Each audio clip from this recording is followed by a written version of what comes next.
Maldives remains a strategic player in the Indian Ocean. But any volatility and instability in the nation may spill over on the entire Indo-Pacific, a risk New Delhi cannot afford to take. Now, viewers, there's a lot of volatility right now in India's entire neighborhood. There have been regular eruptions that have been happening, unfortunately, with alarming frequency. Bangladesh erupted last year due to student protests, which quickly descended into complete chaos and anarchy. A similar template played out in Nepal. And now, in fact, it's happening in Maldives. Earlier, it took place in Sri Lanka as well. The question that we are asking is, who stands to gain with this volatility? Who benefits from the entire region being in uncertain times? And who makes deeper inroads when civilizational and cultural ties with India get tested during such revolts? The answer to these questions will determine and shape India's relations with our entire neighborhood going forward.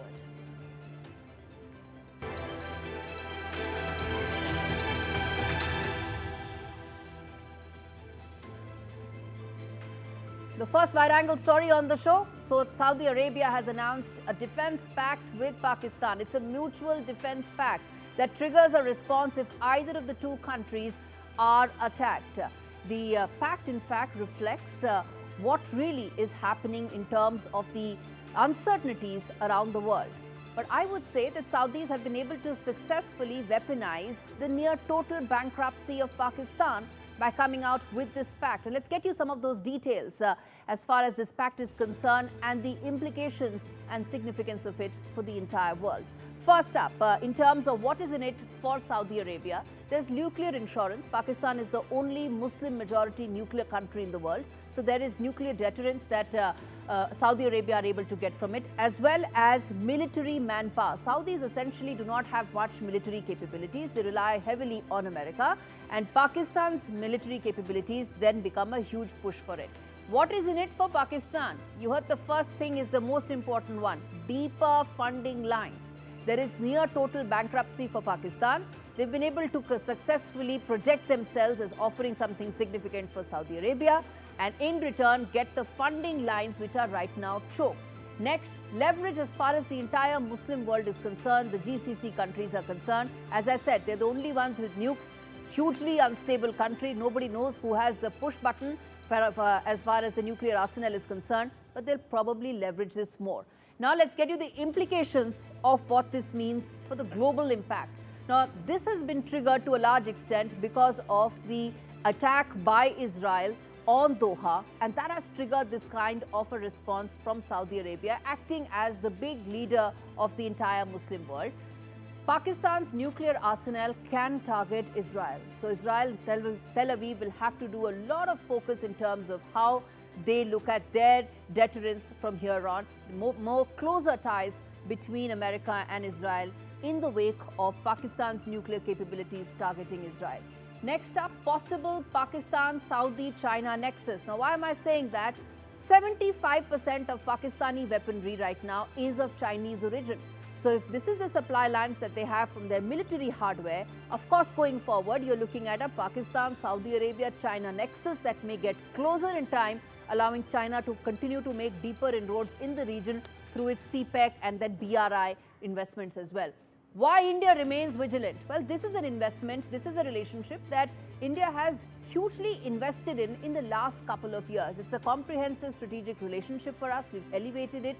There are regular military exercises, there are intel sharing that takes place. And also at the same time, this year, we formed the Ministerial Committee on Defense Cooperation. There's a lot of close contact between India and Saudi Arabia on all these parameters. Now, in the wake of this pact that has come to light between Saudi Arabia and Pakistan, India will have to do some rethinking because of the closeness that we now share with Riyadh on multiple such factors. Well, viewers, if one were to look at its larger dimension, one can say that by binding a completely dependent Pakistan closer, Saudi Arabia has actually signaled to America and to the world that it will chart its own defense path.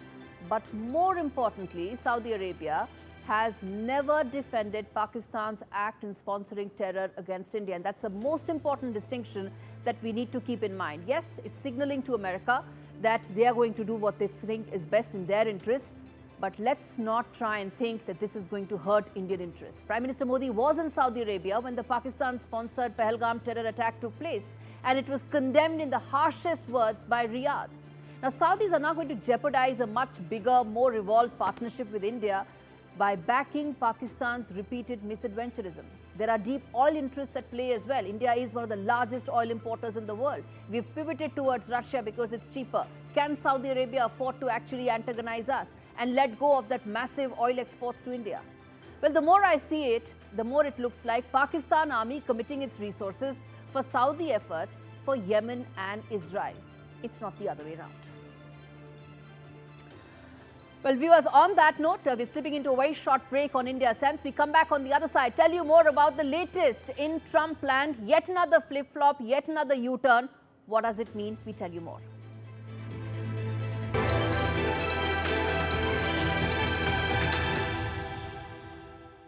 You need to know the truth about the abuse the world's donkeys are suffering.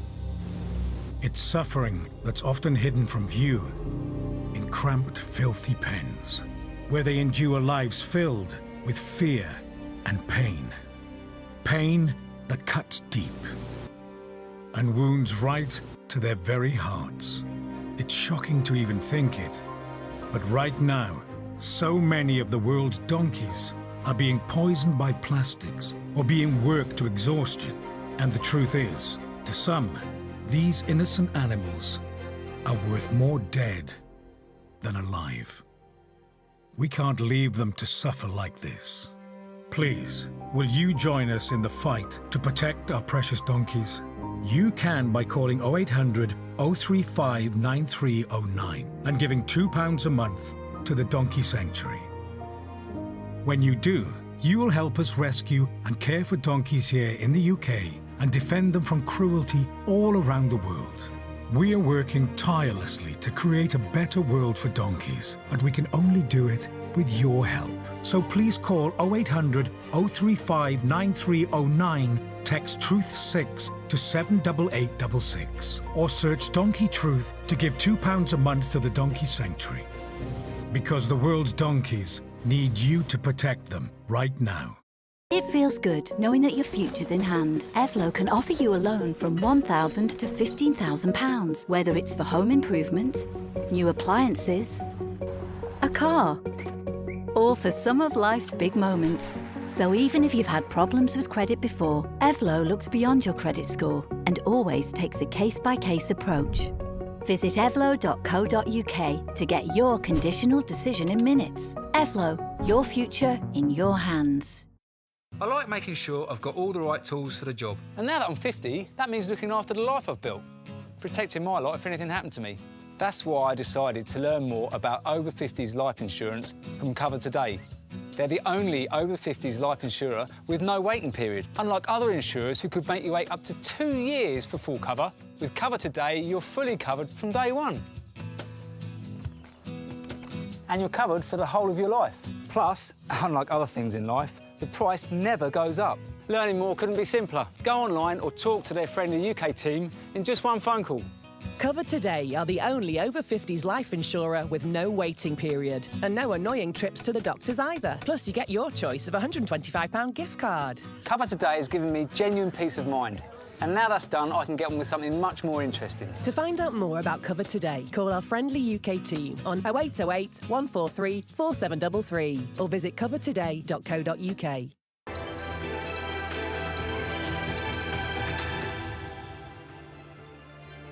Well, viewers, in the last 48 hours, so much has happened in the India-US partnership that it's hard to keep pace. On one end, Donald Trump is extending praises on India and Prime Minister Modi, and on the other end, there are efforts to squeeze New Delhi to bring it on the negotiating table. This time, there is an India-specific punitive measure that's been leveled by Donald Trump. And in fact, let me first take you through the flip-flops and then get you to the sweet talking that Donald Trump is trying to do in the hope that nobody is going to see through it. Let's get you some of the flip-flops that is actually done. Now, first and foremost, he's actually called Prime Minister Modi his friend. This is as part of the birthday greetings that Donald Trump had extended. He'd even termed him doing a fantastic job. Next up, India-US teams, trade teams held trade talks. The representatives met. This was not a trade talk per se, but leading up to it, a precursor to trade talks. Even that had actually been completely frozen. So this was a positive movement forward. Now look at the other flip-flop that has happened.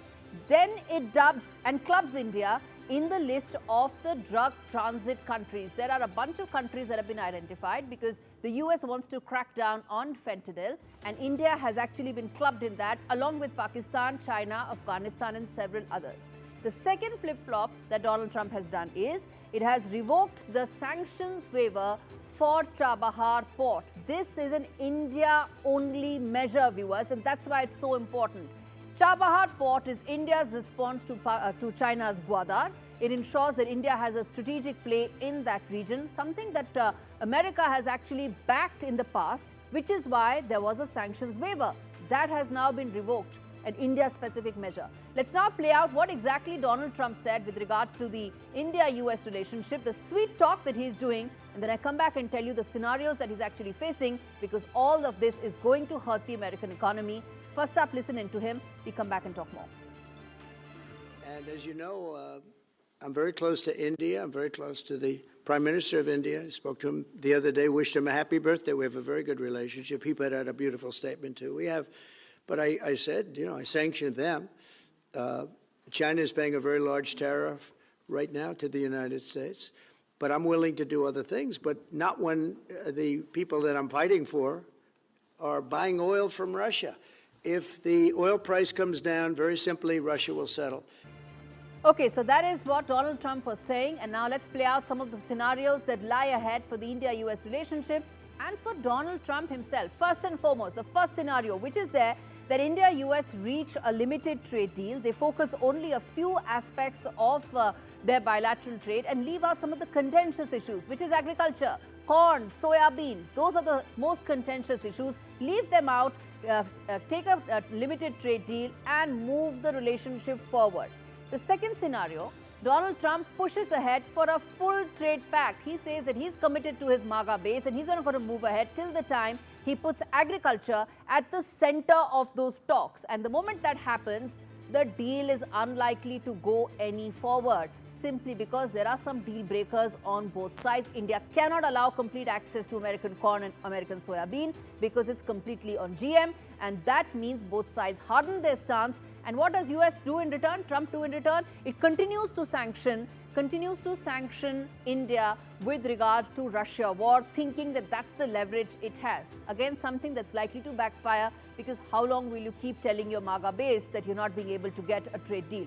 Third scenario, that in my opinion is probably the most likely to happen, weak American economic data that forces Donald Trump to suspend tariffs.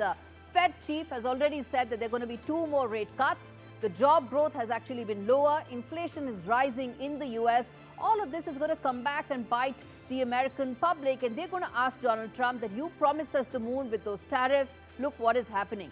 The sooner that happens, in all probability, that's when Donald Trump is going to see that these tariffs are not working.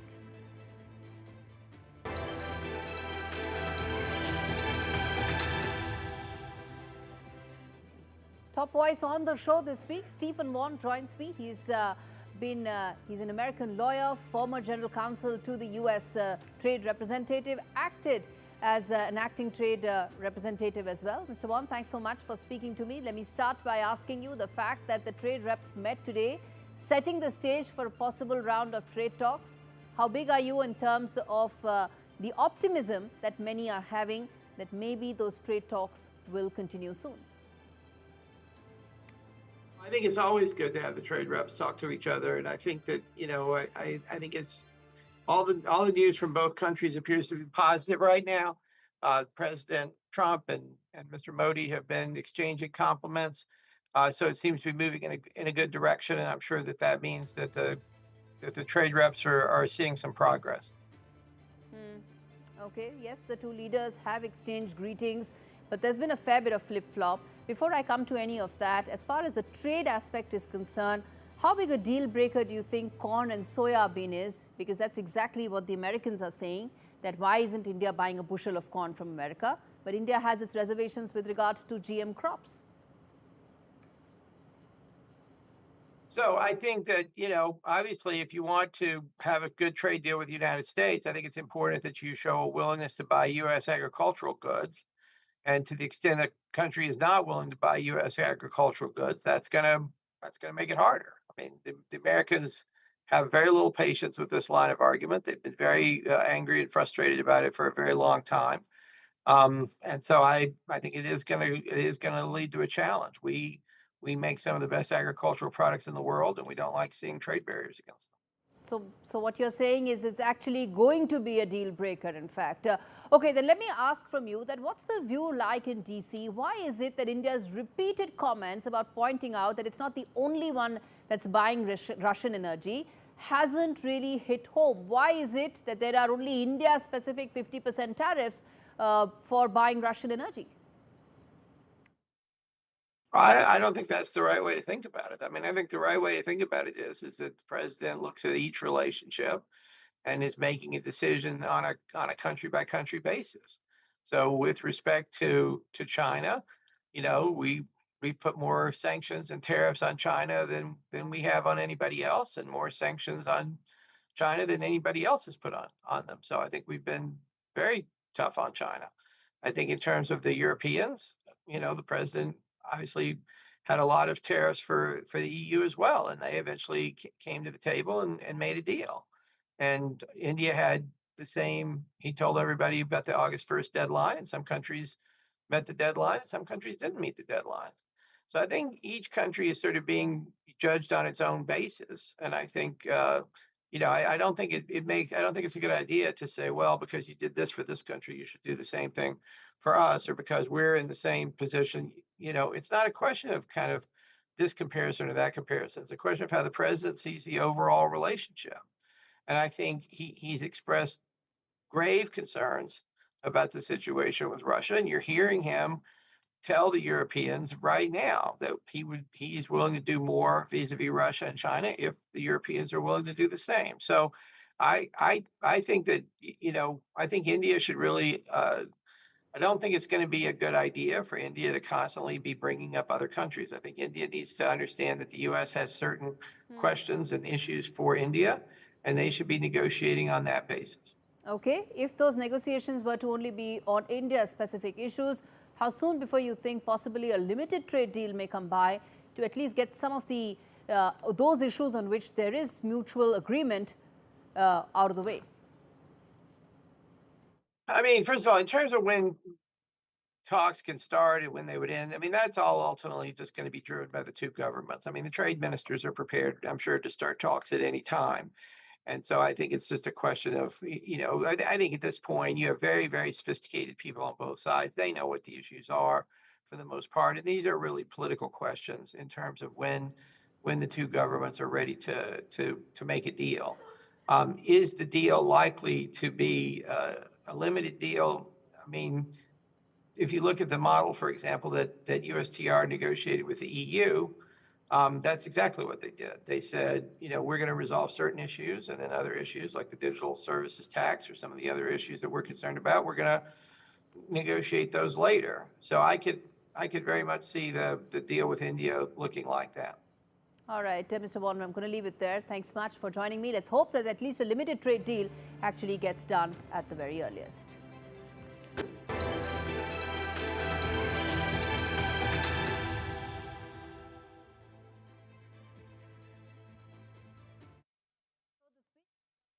Make in India initiative is in overdrive, from luxury jet engines to drones to laptops and beyond. Global giants are now betting on India, and a push that's likely to create more jobs, greater investment and foster growth as well, and paving the way for India to be the next world's biggest manufacturing hub. From Rolls-Royce to Samsung to iPhone, every big company, every big name is all set to be here and set up shop and manufacture more. This report tells you why India is the next big manufacturing destination.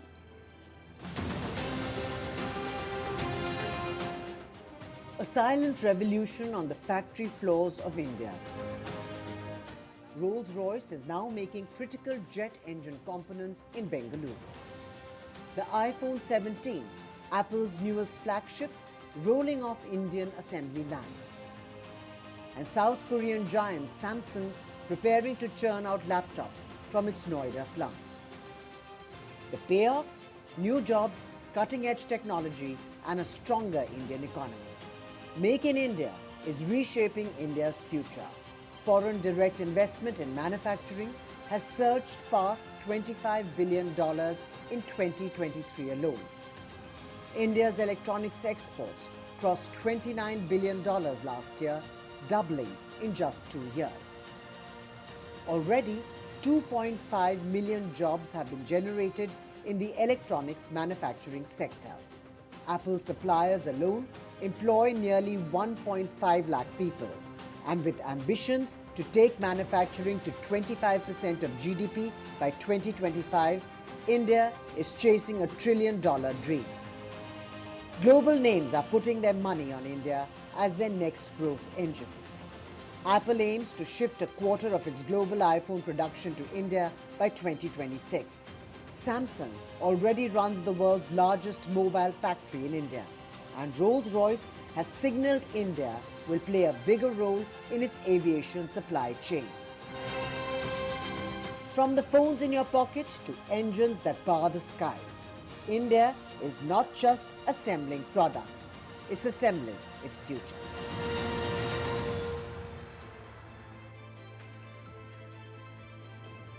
Well, with that, it's a wrap on the show. Thanks so much for watching. Next week, we come back with yet again more stories that tell you about India's rise and its growth.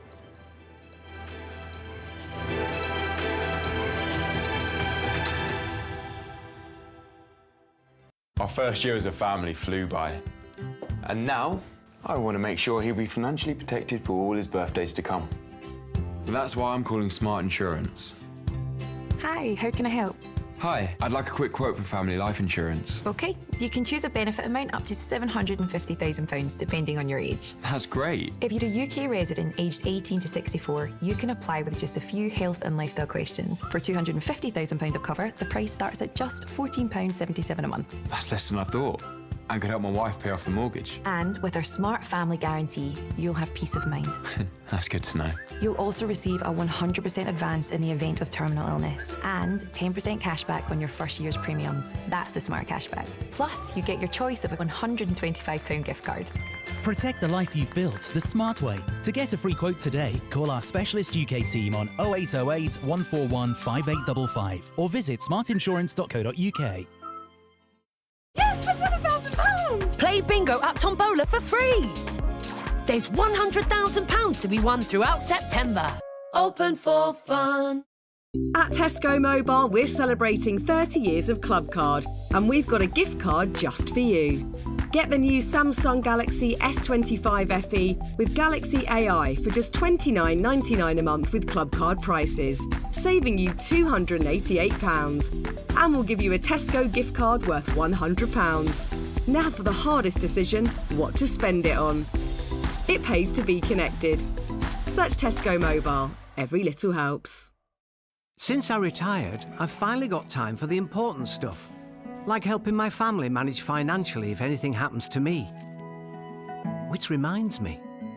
Welcome to British Seniors, the UK's #1 rated provider of over 50s life insurance. Hi, I'd like a quick quote, please. We're proud to offer our seniors lifetime guarantee.